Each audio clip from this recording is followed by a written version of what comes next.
गीता किसी विशेष व्यक्ति, किसी जाति, वर्ग, पंथ, देश काल या किसी रूढ़िग्रस्त संप्रदाय का ग्रंथ नहीं है, बल्कि ये सार्वलौकिक तथा सार्वकालिक धर्मशास्त्र है। ये प्रत्येक देश, प्रत्येक जाति, प्रत्येक आयु के, प्रत्येक स्त्री पुरुष के लिए, सबके लिए है। सचमुच गीता संपूर्ण मानव जाति का धर्मशास्त्र है और कितने गौरव की बात है कि गीता आपका धर्मशास्त्र है।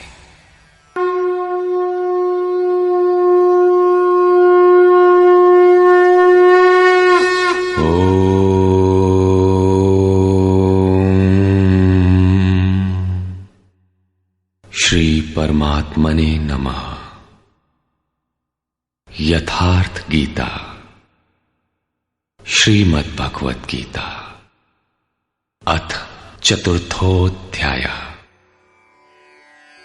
अध्याय 3 में योगेश्वर श्री कृष्ण ने आश्वस्त किया था कि दोष दृष्टि से रहित होकर जो भी मानव श्रद्धा युक्त हो मेरे मत के अनुसार चलेगा, वो कर्मों के बंधन से भली प्रकार छूट जाएगा।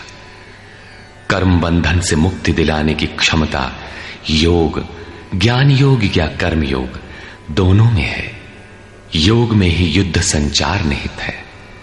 प्रस्तुत अध्याय में वे बताते हैं कि इस योग का प्रणेता कौन है, इसका क्रमिक विकास कैसे होता है।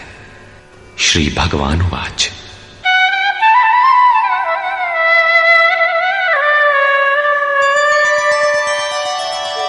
इमं विवस्वते योगं प्रोक्तवान् अहमव्ययम् विवस्वान्मनवे प्राह मनुरिक्ष्वाकवे ब्रवीत्। अर्जुन, मैंने इस अविनाशी योग को कल्प के आदि में विवस्वान अर्थात सूर्य के प्रति कहा। विवस्वान ने मनु से और मनु ने इक्ष्वाकु से कहा। किसने कहा?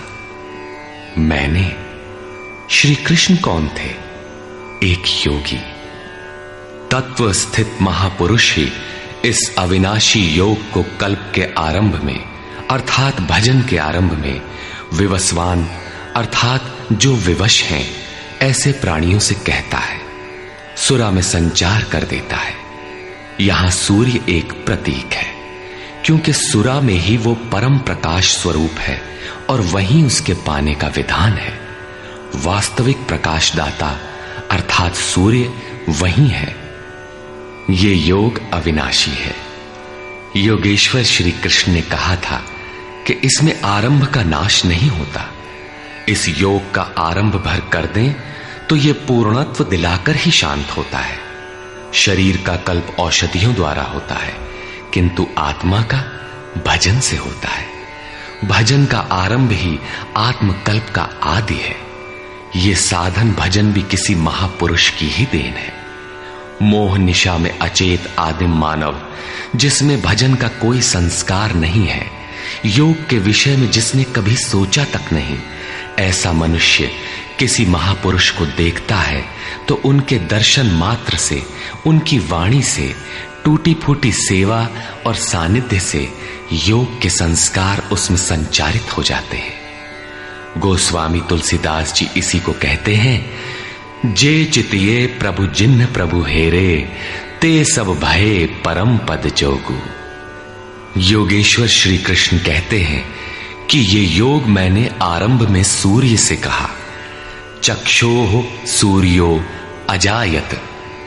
महापुरुष के दृष्टि निक्षेप मात्र से योग के संस्कार सुरा में प्रसारित हो जाते हैं। स्वयं प्रकाश, स्ववश परमेश्वर का निवास सबके हृदय में है। सुरा अर्थात श्वास के निरोध से ही उसकी प्राप्ति का विधान है।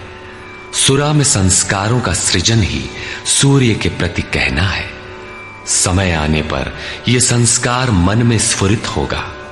यही सूर्य का मन से कहना है। मन में स्फुरित होने पर महापुरुष के उस वाक्य के प्रति इच्छा जागृत हो जाएगी। यदि मन में कोई बात है तो उसे पाने की इच्छा अवश्य होगी। यही मनु का इक्ष्वाकु से कहना है। लालसा होगी कि वो नियत कर्म करें जो अविनाशी है, जो कर्म बंधन से मोक्ष दिलाता है। ऐसा है तो किया जाए और आराधना गति पकड़ लेती है। गति पकड़कर ये योग कहां पहुंचाता है, इस पर कहते हैं,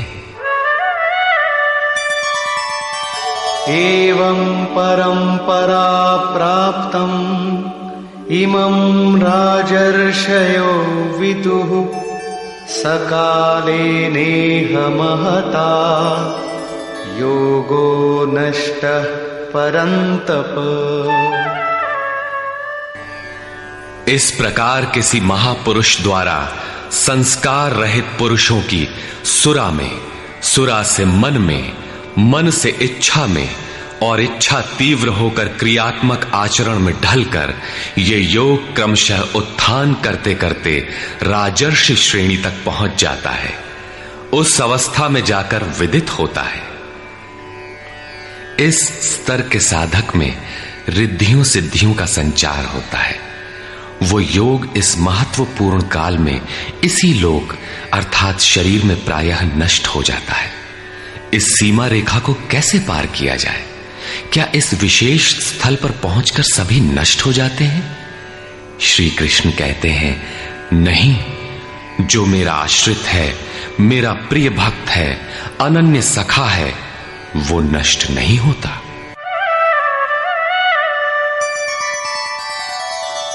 स एवायं मया तेद्य योगः प्रोक्तः पुरातनः भक्तोऽसि मे सखा चेति रहस्यं ह्येतदुत्तमम्। वो ही ये पुरातन योग अब मैंने तेरे लिए वर्णन किया है, क्योंकि तू मेरा भक्त और सखा है और ये योग उत्तम रहस्यपूर्ण है। अर्जुन क्षत्रिय श्रेणी का साधक था, राजर्षि की अवस्था वाला था, जहां रिद्धियों सिद्धियों के थपेड़े में साधक नष्ट हो जाता है।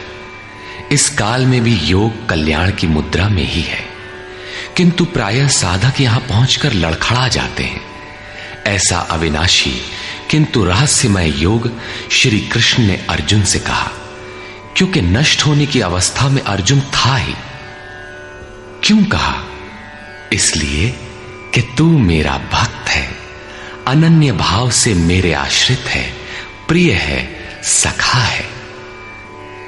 जिस परमात्मा की हमें चाह है, वो सद्गुरु परमात्मा आत्मा से अभिन्न होकर जब निर्देशन देने लगे, तभी वास्तविक भजन आरंभ होता है।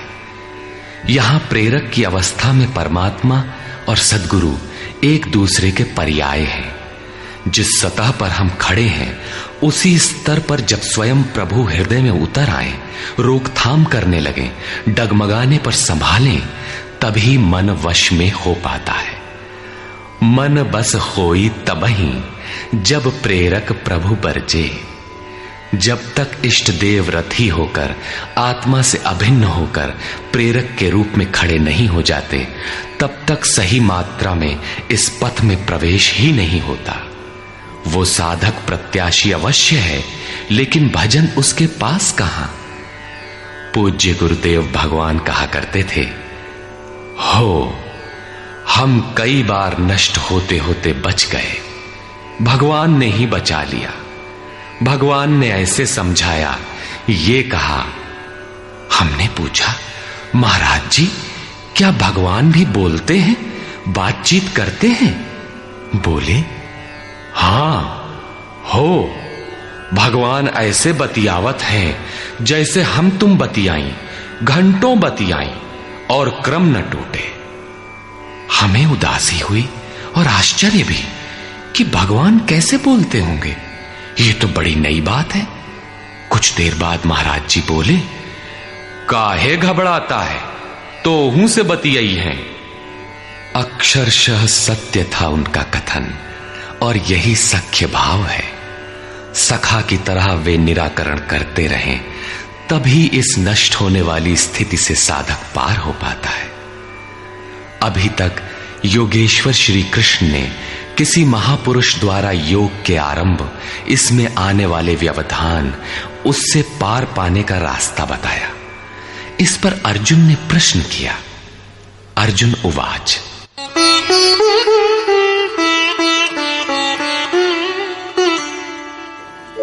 अपरं भवतो जन्म परं जन्म विवस्वतः कथमेतद्विजानीयाम् त्वमादौ प्रोक्तवानिति। भगवान, आपका जन्म तो अपरम अब हुआ है और मेरे अंदर सुरा का संचार बहुत पुराना है, तो मैं कैसे मान लूं कि इस योग को भजन के आदि में आपने ही कहा था।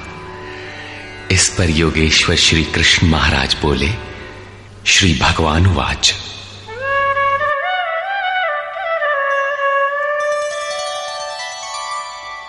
बहूनि मे व्यतीतानि जन्मानि तव चार्जुन तान्यहं वेद सर्वाणि न त्वं वेत्थ परन्तप।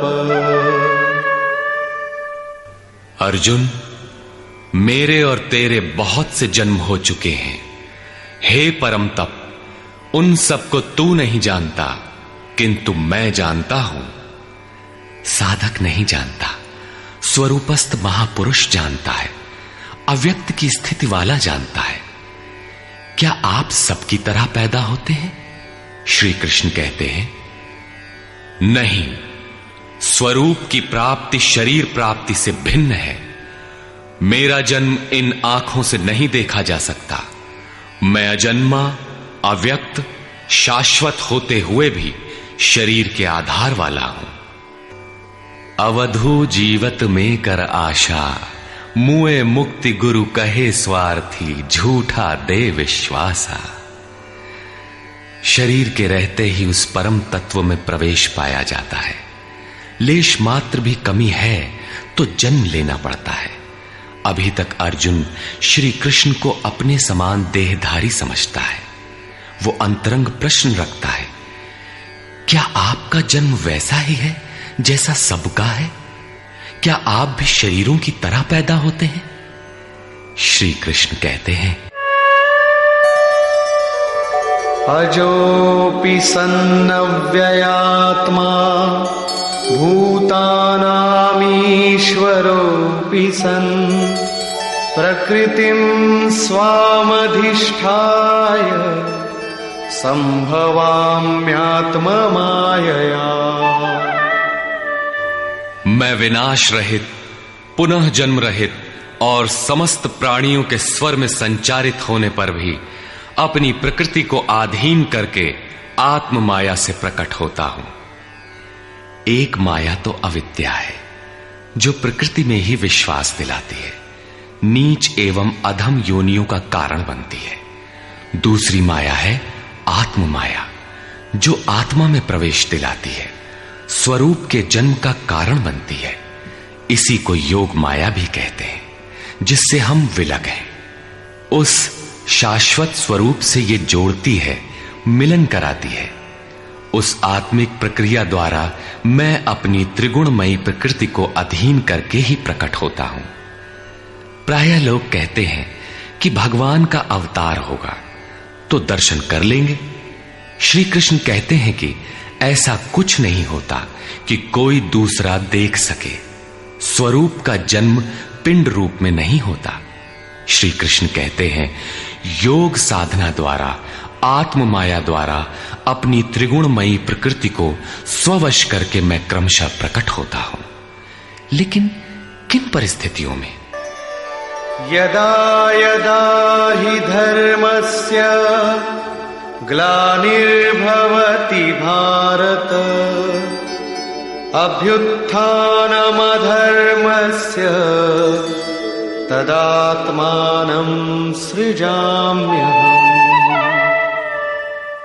हे अर्जुन, जब जब परम धर्म परमात्मा के लिए हृदय ग्लानि से भर जाता है, जब अधर्म की वृद्धि से भाविक पार पाते नहीं देखता, तब मैं आत्मा को रचने लगता हूं। जब आपका हृदय अनुराग से पूरित हो जाए, उस शाश्वत धर्म के लिए गदगद गिरा नयन बह नीरा की स्थिति आ जाए, जब प्रयत्न करके भी अनुरागी अधर्म का पार नहीं पाता, ऐसी परिस्थिति में मैं अपने स्वरूप को रचता हूं।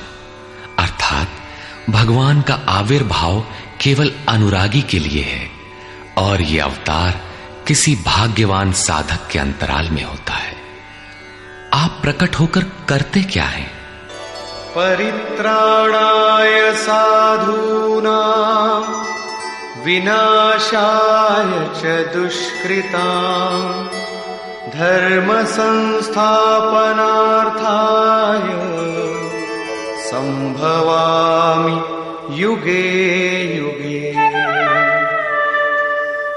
अर्जुन, साधूनां परित्राणाय परम साध्य एकमात्र परमात्मा है, जिसे साध लेने पर कुछ भी साधना शेष नहीं रह जाती।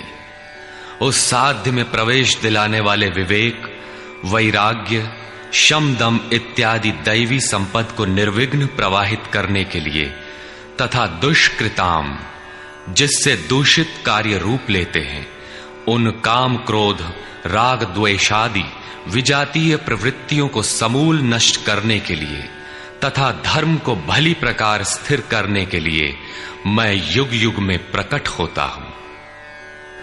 युग का तात्पर्य सतयुग, त्रेता, द्वापर में नहीं। युग धर्मों का उतार चढ़ाव मनुष्यों के स्वभाव पर है। युग धर्म सदैव रहे हैं। मानस में संकेत है, नित जुग धर्म हो ही सब केरे, हृदय राम माया के प्रेरे।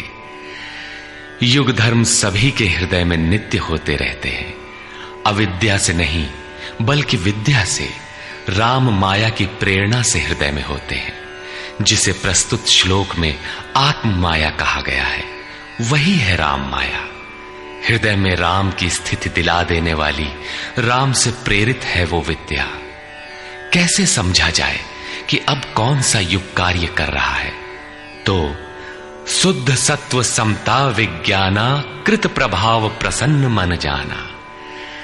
जब हृदय में शुद्ध सत्व गुण ही कार्यरत हो, राजस तथा तामस दोनों गुण शांत हो जाएं, विषमताएं समाप्त हो गई हों, जिसका किसी से द्वेष न हो, विज्ञान हो, अर्थात इष्ट से निर्देशन लेने और उस पर टिकने की क्षमता हो, मन में प्रसन्नता का पूर्ण संचार हो, जब ऐसी योग्यता आ जाए तो सतयुग में प्रवेश मिल गया। इसी प्रकार दो अन्य युगों का वर्णन किया और अंत में तामस बहुत रजो गुण थोरा, कलि प्रभाव विरोध चहुं ओरा। तामस गुण भरपूर हो, किंचित राजसी गुण भी उसमें हो, चारों ओर वैर और विरोध हो, तो ऐसा व्यक्ति कलियुगीन है। जब तामसी गुण कार्य करता है तो मनुष्य में आलस्य, निद्रा, प्रमाद का बाहुल्य होता है। वो कर्तव्य जानते हुए भी उसमें प्रवृत्त नहीं हो सकता। निषिद्ध कर्म जानते हुए भी उससे निवृत्ति नहीं हो सकती। इस प्रकार युग धर्मों का उतार चढ़ाव मनुष्यों की आंतरिक योग्यता पर निर्भर है। किसी ने इन योग्यताओं को 4 युग कहा है, तो कोई इन्हें ही 4 वर्ण का नाम देता है, तो कोई इन्हें ही अति उत्तम, उत्तम, मध्यम और निकृष्ट 4 श्रेणी के साधक कहकर संबोधित करता है। प्रत्येक युग में इष्ट साथ देते हैं। हां, उच्च श्रेणी में अनुकूलता की भरपूरता प्रतीत होती है, निम्न युगों में सहयोग क्षीण प्रतीत होता है। संक्षेप में श्री कृष्ण कहते हैं कि साध्य वस्तु दिलाने वाले विवेक, वैराग्य इत्यादि को निर्विघ्न प्रवाहित करने के लिए तथा दूषण के कारक काम, क्रोध, राग, द्वेष इत्यादि का पूर्ण विनाश करने के लिए, परम धर्म परमात्मा में स्थिर रखने के लिए मैं युग युग में अर्थात हर परिस्थिति, हर श्रेणी में प्रकट होता हूं, बशर्ते कि ग्लानि हो। जब तक इष्ट समर्थन न दे तब तक आप समझ ही नहीं सकेंगे कि विकारों का विनाश हुआ अथवा अभी कितना शेष है। प्रवेश से पराकाष्ठा पर्यंत इष्ट हर श्रेणी में हर योग्यता के साथ रहते हैं। उनका प्राकट्य अनुरागी के हृदय में होता है। भगवान प्रकट हैं तब तो सभी दर्शन करते होंगे। श्री कृष्ण कहते हैं, नहीं। जन्म कर्म च मे दिव्यम् एवं यो वेत्ति तत्वतः त्यक्त्वा देहं पुनर्जन्म नैति मामेति सोऽर्जुन। अर्जुन, मेरा वो जन्म अर्थात ग्लानि के साथ स्वरूप की रचना तथा मेरा कर्म अर्थात दुष्कृतियों के कारणों का विनाश, साध्य वस्तु को दिलाने वाली क्षमताओं का निर्दोष संचार, धर्म की स्थिरता, ये कर्म और जन्म दिव्य अर्थात अलौकिक है, लौकिक नहीं है। इन चर्म चक्षुओं से उसे देखा नहीं जा सकता, मन बुद्धि से उसे मापा नहीं जा सकता। जब इतना गूढ़ है तो उसे देखता कौन है? केवल यो वेत्ति तत्वतः, केवल तत्वदर्शी ही मेरे इस जन्म और कर्म को देखता है और मेरा साक्षात करके वो पुनर्जन्म को नहीं प्राप्त होता बल्कि मुझे प्राप्त होता है। जब तत्वदर्शी ही भगवान के जन्म और कार्य को देख पाता है तो लोग लाखों की संख्या में भीड़ लगाए क्यों खड़े हैं कि कहीं अवतार होगा तो दर्शन करेंगे? क्या आप तत्वदर्शी हैं? महात्मा वेश में आज भी विविध तरीके से, मुख्यतः महात्मा वेश की आड़ में बहुत से लोग प्रचार करते फिरते हैं कि वे अवतार हैं, या उनके दलाल प्रचार कर देते हैं। लोग भेड़ की तरह अवतार को देखने टूट पड़ते, किंतु श्री कृष्ण कहते हैं कि केवल तत्वदर्शी ही देख पाता है। अब तत्वदर्शी किसे कहते हैं? अध्याय 2 में सत असत का निर्णय देते हुए योगेश्वर श्री कृष्ण ने बताया था कि अर्जुन, असत वस्तु का अस्तित्व नहीं है और सत का तीनों कालों में कभी अभाव नहीं है। तो क्या आप ऐसा कहते हैं? बताया उन्होंने, नहीं, तत्वदर्शियों ने इसे देखा, न किसी भाषाविद ने देखा, न किसी समृद्धिशाली ने देखा। यहां पुनः बल देते हैं कि मेरा आविर्भाव तो होता है लेकिन उसे तत्वदर्शी ही देख पाता है। तत्वदर्शी एक प्रश्न है। ऐसा कुछ नहीं कि 5 तत्व हैं, 25 तत्व हैं, इनकी गणना सीख ली और हो गए तत्वदर्शी। श्री कृष्ण ने आगे बताया कि आत्मा ही परम तत्व है। आत्मा परम से संयुक्त होकर परमात्मा हो जाता है। आत्म साक्षात्कार करने वाला ही इस आविर्भाव को समझ पाता है। सिद्ध है कि अवतार किसी विरही अनुरागी के हृदय में होता है। आरंभ में उसे वो समझ नहीं पाता कि हमें कौन संकेत देता है, कौन मार्गदर्शन करता है, किंतु परम तत्व परमात्मा के दर्शन के साथ ही वो देख पाता है, समझ पाता है और फिर शरीर को त्याग कर पुनर्जन्म को प्राप्त नहीं होता। श्री कृष्ण ने कहा कि मेरा जन्म दिव्य है, इसे देखने वाला मुझे प्राप्त होता है। तो लोगों ने उनकी मूर्ति बना ली, पूजा करने लगे, आकाश में कहीं उनके निवास की कल्पना कर ली। ऐसा कुछ नहीं है। उन महापुरुषों का आशय केवल इतना था कि यदि आप निर्धारित कर्म करें तो पाएंगे कि आप भी दिव्य हैं। आप जो हो सकते हैं वो मैं हो गया हूं। मैं आपकी संभावना हूं, आपका ही भविष्य हूं। अपने भीतर आप जिस दिन ऐसी पूर्णता पा लेंगे तो आप भी वही होंगे जो श्री कृष्ण है। जो श्री कृष्ण का स्वरूप है वही आपका भी हो सकता है। अवतार कहीं बाहर नहीं होता। हां, यदि अनुराग पूरित हृदय हो तो आपके भीतर भी अवतार की अनुभूति संभव है। वे आपको प्रोत्साहित करते हैं कि बहुत से लोग इस मार्ग पर चलकर मेरे स्वरूप को प्राप्त कर चुके हैं। वीतराग भय क्रोधा मन्मया मामुपाश्रिताः बहवो ज्ञानतपसा पूता मद्भावमागता। राग और विराग दोनों से परे वीतराग तथा इसी प्रकार भय अभय, क्रोध अक्रोध दोनों से परे अनन्य भाव से अर्थात अहंकार रहित मेरे शरण हुए बहुत से लोग ज्ञान तप से पवित्र होकर मेरे स्वरूप को प्राप्त हो चुके हैं। अब ऐसा होने लगा हो ऐसी बात नहीं है, यह विधान सदैव से रहा है। बहुत से पुरुष इसी प्रकार से मेरे स्वरूप को प्राप्त हो चुके हैं। किस प्रकार? जिन जिन का हृदय अधर्म की वृद्धि देखकर परमात्मा के लिए ग्लानि से भर गया, उस स्थिति में मैं अपने स्वरूप को रचता हूं। वे मेरे स्वरूप को प्राप्त होते हैं, जिसे योगेश्वर श्री कृष्ण ने तत्व दर्शन कहा था, उसे ही अब ज्ञान कहते हैं। परम तत्व है परमात्मा, उसे प्रत्यक्ष दर्शन के साथ जानना ज्ञान है। ऐसी जानकारी वाले ज्ञानी मेरे स्वरूप को प्राप्त करते हैं। यहां यह प्रश्न पूरा हो गया।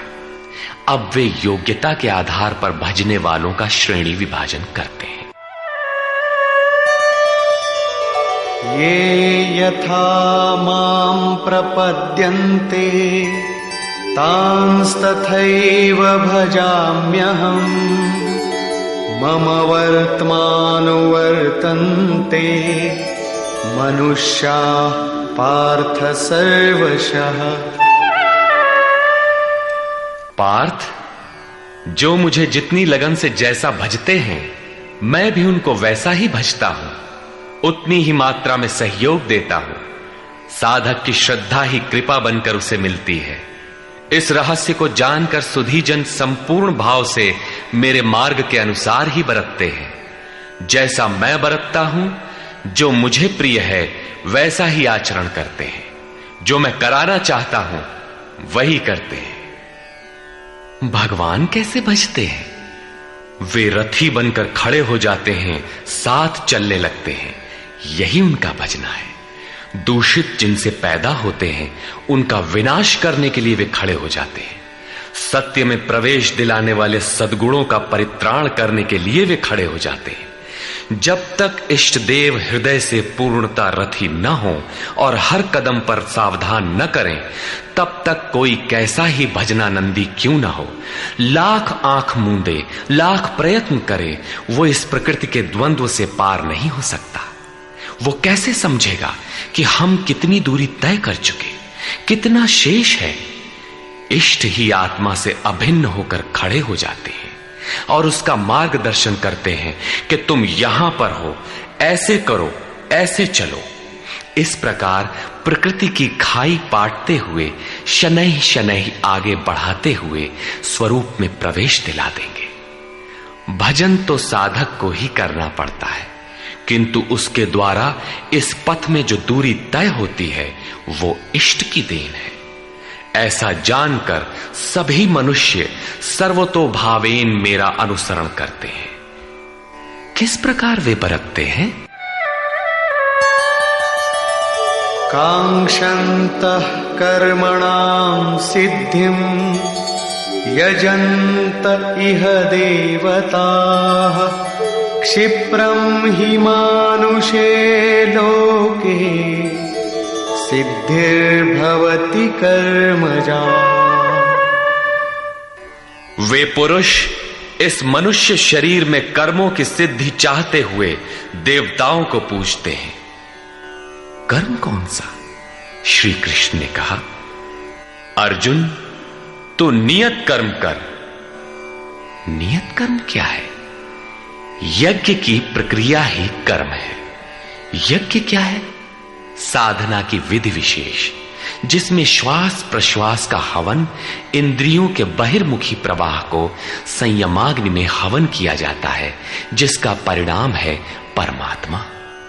कर्म का शुद्ध अर्थ है आराधना, जिसका स्वरूप इसी अध्याय में आगे मिलेगा। इस आराधना का परिणाम क्या है? संसिद्धिम, परम सिद्धि परमात्मा यान्ति ब्रह्म सनातनम, शाश्वत ब्रह्म में प्रवेश, परम नैष्कर्म्य की स्थिति। श्री कृष्ण कहते हैं, मेरे अनुसार बरतने वाले लोग इस मनुष्य लोक में कर्म के परिणाम परम नैष्कर्म्य सिद्धि के लिए देवताओं को पूजते हैं, अर्थात दैवी संपत्ति को बलवती बनाते हैं। तीसरे अध्याय में उन्होंने बताया था कि इस यज्ञ द्वारा तुम देवताओं की वृद्धि करो, दैवी संपद को बलवती बनाओ। ज्यों ज्यों हृदय देश में वो दैवी संपद उन्नत होगी, त्यों ही त्यों तुम्हारी उन्नति होगी। इस प्रकार परस्पर उन्नति करते हुए परम श्रेय को प्राप्त हो जाओ। अंत तक उन्नति करते जाने की ये अंतः क्रिया है। इसी पर बल देते हुए श्री कृष्ण कहते हैं कि मेरे अनुकूल बरतने वाले लोग इस मनुष्य शरीर में कर्मों की सिद्धि चाहते हुए दैवी संपत्ति को बलवती बनाते हैं, जिससे वो नैष्कर्म्य सिद्धि शीघ्र ही होती है। वो असफल नहीं होती, सफल ही होती है। शीघ्र का तात्पर्य, क्या कर्म में प्रवृत्ति होते ही तत्क्षण ये परम सिद्धि मिल जाती है? श्री कृष्ण कहते हैं, नहीं, इस सोपान पर क्रमशः चढ़ने का विधान है। कोई छलांग लगाकर भावातीत ध्यान जैसा चमत्कार नहीं होता। इस पर देखें, चातुर्वर्ण्यं मया सृष्टं गुणकर्म विभागशः तस्य कर्तारमपि मां विद्य कर्तारमव्ययम्। अर्जुन, चातुर्वर्ण्यम मया सृष्टम, 4 वर्णों की रचना मैंने की। तो क्या मनुष्यों को 4 भागों में बांट दिया? श्री कृष्ण कहते हैं, नहीं, गुण कर्म विभागशः, गुणों के माध्यम से कर्म को 4 भागों में बांटा। गुण एक पैमाना है, मापदंड है। तामसी गुण होगा तो आलस्य, निद्रा, प्रमाद, कर्म में न प्रवृत्त होने का स्वभाव, जानते हुए भी अकर्तव्य से निवृत्ति न हो पाने की विवशता रहेगी। ऐसी अवस्था में साधन आरंभ कैसे करें? 2 घंटे आप आराधना में बैठते हैं, इस कर्म के लिए प्रयत्नशील होना चाहते हैं, किंतु 10 मिनट भी अपने पक्ष में नहीं पाते। शरीर अवश्य बैठा है, लेकिन जिस मन को बैठना चाहिए वो हवा से बातें कर रहा है, कुतर्कों का जाल बुन रहा है, तरंग पर तरंग छाई है। तो आप बैठे क्यों हैं? समय क्यों नष्ट करते हैं? उस समय केवल परिचर्यात्मकम कर्म शूद्रस्यापि स्वभावजम, जो महापुरुष अव्यक्त की स्थिति वाले हैं, अविनाशी तत्व में स्थित हैं, उनकी तथा इस पथ पर अग्रसर अपने से उन्नत लोगों की सेवा में लग जाओ। इससे दूषित संस्कार शमन होते जाएंगे, साधना में प्रवेश दिलाने वाले संस्कार सबल होते जाएंगे। क्रमशः तामसी गुण न्यून होने पर राजसी गुणों की प्रधानता तथा सात्विक गुण के स्वल्प संचार के साथ साधक की क्षमता वैश्य श्रेणी की हो जाती है। उस समय वही साधक इंद्रिय संयम, आत्मिक संपत्ति का संग्रह स्वभावतः करने लगेगा। कर्म करते करते उसी साधक में सात्विक गुणों का बाहुल्य हो जाएगा, राजसी गुण कम रह जाएंगे, तामसी गुण शांत रहेंगे। उस समय वही साधक क्षत्रिय श्रेणी में प्रवेश पालेगा। शौर्य, कर्म में प्रवृत्त रहने की क्षमता, पीछे न हटने का स्वभाव, सब भावों पर स्वामी भाव, प्रकृति के तीनों गुणों को काटने की क्षमता उसके स्वभाव में ढल जाएगी। वही कर्म और सूक्ष्म होने पर मात्र सात्विक गुण कार्यरत रह जाने पर मन का शमन, इंद्रियों का दमन, एकाग्रता, सरलता, ध्यान, समाधि, ईश्वरीय निर्देश, आस्तिकता इत्यादि ब्रह्म में प्रवेश दिलाने वाली स्वाभाविक क्षमता के साथ वही साधक ब्राह्मण श्रेणी का कहा जाता है। ये ब्राह्मण श्रेणी के कर्म की निम्नतम सीमा है। जब वही साधक ब्रह्म में स्थित हो जाता है, उस अंतिम सीमा में वो स्वयं में न ब्राह्मण रहता है, न क्षत्रिय, न वैश्य, न शूद्र, किंतु दूसरों के मार्गदर्शन हेतु वही ब्राह्मण है। कर्म एक ही है, नियत कर्म आराधना।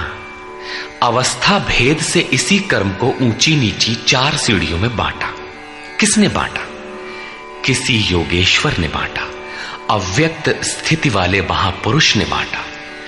उसके कर्ता मुझ अविनाशी को अकर्ता ही जान। क्यों?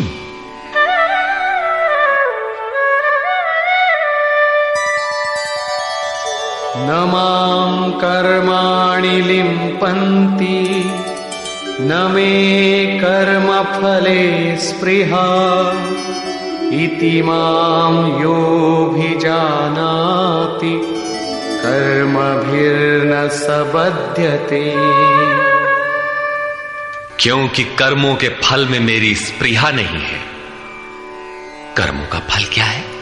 श्री कृष्ण ने पीछे बताया था कि यज्ञ जिससे पूरा होता है उस क्रिया का नाम कर्म है, और पूर्ति काल में यज्ञ जिसकी रचना करता है उस ज्ञानामृत को पान करने वाला शाश्वत सनातन ब्रह्म में प्रवेश पा लेता है।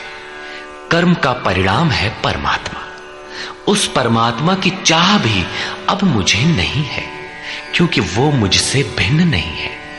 मैं अव्यक्त स्वरूप हूं, उसी की स्थिति वाला हूं। अब आगे कोई सत्ता नहीं जिसके लिए इस कार्य पर स्नेह रखूं। इसलिए कर्म मुझे लिपायमान नहीं करते, और इसी स्तर से जो भी मुझे जानता है, अर्थात जो कर्मों के परिणाम परमात्मा को प्राप्त कर लेता है, उसे भी कर्म नहीं बांधते। जैसे श्री कृष्ण, वैसे उस स्तर से जानने वाला महापुरुष।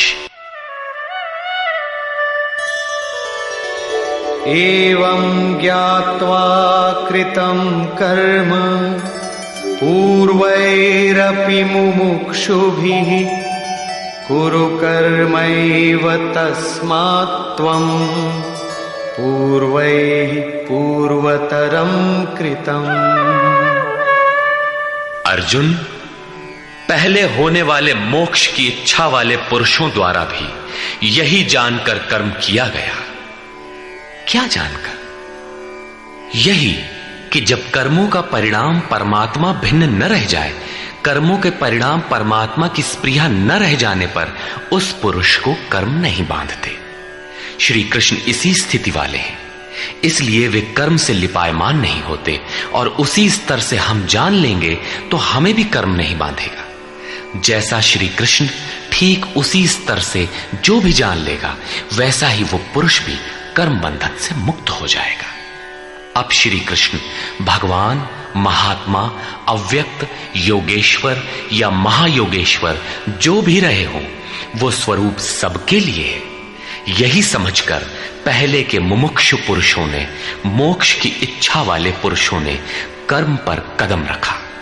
इसलिए अर्जुन, तू भी पूर्वजों द्वारा सदा से किए हुए इसी कर्म को कर।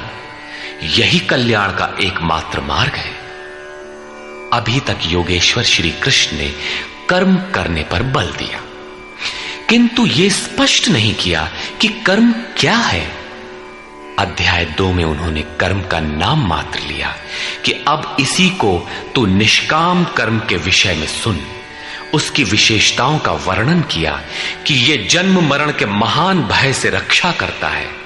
कर्म करते समय सावधानी का वर्णन किया, लेकिन यह नहीं बताया कि कर्म क्या है। अध्याय 3 में उन्होंने कहा कि ज्ञान मार्ग अच्छा लगे या निष्काम कर्म योग, कर्म तो करना ही पड़ेगा। न कर्मों को त्यागने से कोई ज्ञानी होता है, और न कर्म को न आरंभ करने से कोई निष्कर्मी। हठवश जो नहीं करते वे दंभी हैं। इसलिए मन से इंद्रियों को वश में करके कर्म कर। कौन सा कर्म करें? तो बताया, नियत कर्म कर। अब ये निर्धारित कर्म है कौन? तो बोले, यज्ञ की प्रक्रिया ही नियत कर्म है। एक नवीन प्रश्न दिया कि यज्ञ क्या है जिसे करें तो कर्म हो जाए।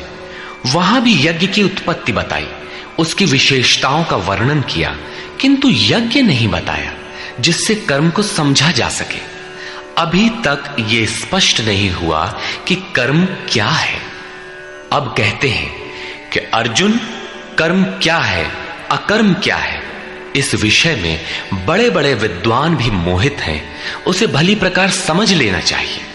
किं कर्म किम कर्मेति कवयोप्यत्र मोहिताः तत्ते कर्म प्रवक्ष्यामि यज्ञात्वा मोक्ष्यसे शुभाम्। कर्म क्या है और अकर्म क्या है, इस विषय में बुद्धिमान पुरुष भी मोहित हैं। इसलिए मैं वो कर्म तेरे लिए अच्छी तरह से कहूंगा जिसे जानकर तू अशुभात मोक्ष से, अशुभ अर्थात संसार बंधन से भली प्रकार छूट जाएगा। कर्म कोई ऐसी वस्तु है जो संसार बंधन से मुक्ति दिलाती है। इसी कर्म को जानने के लिए श्री कृष्ण पुनः बल देते हैं। कर्मणो ह्यपि बोद्धव्यम् च विकर्मणः अकर्मणश्च बोद्धव्यम् गहना कर्मणो गतिः। कर्म का स्वरूप भी जानना चाहिए, अकर्म का स्वरूप भी समझना चाहिए, और विकर्म अर्थात विकल्प शून्य विशेष कर्म जो आप्त पुरुषों द्वारा होता है उसे भी जानना चाहिए, क्योंकि कर्म की गति गहन है। कतिपय लोगों ने विकर्म का अर्थ निषिद्ध कर्म, मन लगाकर किया गया कर्म इत्यादि किया है। वस्तुतः यहां वि उपसर्ग विशिष्टता का द्योतक है। प्राप्ति के पश्चात महापुरुषों के कर्म विकल्प शून्य होते हैं। आत्मस्थित, आत्मतृप्त, आत्मकाम महापुरुषों को न तो कर्म करने से कोई लाभ है और न छोड़ने से कोई हानि ही है। फिर भी वे पीछे वालों के हित के लिए कर्म करते हैं। ऐसा कर्म विकल्प शून्य है, विशुद्ध है, और यही कर्म विकर्म कहलाता है। उदाहरणार्थ, गीता में जहां भी किसी कार्य में वि उपसर्ग लगा है उसकी विशेषता का द्योतक है, निष्कृष्टता का नहीं। यथा योग युक्तो विशुद्धात्मा विजितात्मा जितेंद्रियः। अभी आपने विकर्म देखा, रहा कर्म और अकर्म, जिसे अगले श्लोक में समझने का प्रयास करें। यदि यहां कर्म अकर्म का विभाजन नहीं समझ सके तो कभी नहीं समझ सकेंगे। कर्मण्यकर्म यः पश्येत् अकर्मणि च कर्म यः स बुद्धिमान् मनुष्येषु स युक्तः कृत्स्न कर्म कृत्। जो पुरुष कर्म में अकर्म देखे, कर्म माने आराधना अर्थात आराधना करे, और ये भी समझे कि करने वाला मैं नहीं हूं बल्कि गुणों की अवस्था ही चिंतन में हमें नियुक्त करता है, मैं इष्ट द्वारा संचालित हूं, ऐसा देखे। और जब इस प्रकार अकर्म देखने की क्षमता आ जाए और धारावाहिक रूप से कर्म होता रहे, तभी समझना चाहिए कि कर्म सही दिशा में हो रहा है। वही पुरुष मनुष्यों में बुद्धिमान है, मनुष्यों में योगी है, योग से युक्त बुद्धि वाला है और संपूर्ण कर्मों का करने वाला है। उसके द्वारा कर्म करने में लेश मात्र भी त्रुटि नहीं रह जाती। कर्म का अर्थ है भजन, कर्म का अर्थ है योग साधना को भली प्रकार संपादित करना, जिसका विशद वर्णन इसी अध्याय में आगे आ रहा है। यहां कर्म और अकर्म का केवल विभाजन किया गया, जिससे कर्म करते समय यस्य सर्वे समारंभाः कामसंकल्पवर्जिताः ज्ञानाग्निदग्धकर्माणं तमाहुः पंडितं बुधाः। अर्जुन, यस्य सर्वे समारंभाः, जिस पुरुष के द्वारा संपूर्णता से आरंभ की हुई क्रिया काम संकल्प वर्जिता, क्रमशः उत्थान होते होते इतनी सूक्ष्म हो गई कि वासना और मन के संकल्प विकल्प से ऊपर उठ गई। कामना और संकल्पों का निरोध होना मन की विजेतावस्था है। अतः कर्म कोई ऐसी वस्तु है जो इस मन को कामना और संकल्प विकल्प से ऊपर उठा देता है।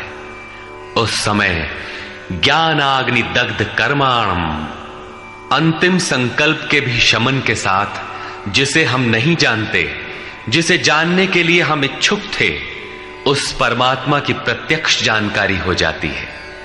क्रियात्मक पथ पर चलकर परमात्मा की प्रत्यक्ष जानकारी का नाम ही ज्ञान है। उस ज्ञान के साथ ही दग्ध कर्माणम, कर्म सदा के लिए दग्ध हो जाते हैं। जिसे पाना था पा लिया, आगे कोई सत्ता नहीं जिसकी शोध करे, इसलिए कर्म करके ढूंढे भी तो किसे। उस जानकारी के साथ कर्म की आवश्यकता समाप्त हो जाती है। ऐसी स्थिति वालों को ही बोध स्वरूप महापुरुषों ने पंडित कहकर संबोधित किया है। उनकी जानकारी पूर्ण है। ऐसी स्थिति वाला महापुरुष करता क्या है, रहता कैसे है, उसकी रहनी पर प्रकाश डालते हैं। त्यक्त्वा कर्मफलासंगम् नित्यतृप्तो निराश्रयः कर्मण्यभिप्रवृत्तोऽपि नैव किंचित् करोति सः।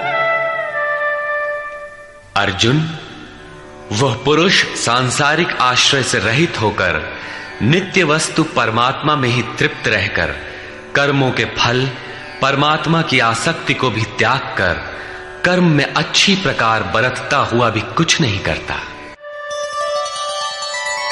निराशीर्यत चित्तात्मा त्यक्त सर्व परिग्रहः शारीरं केवलं कर्म कुर्वन्नाप्नोति किल्बिषम्।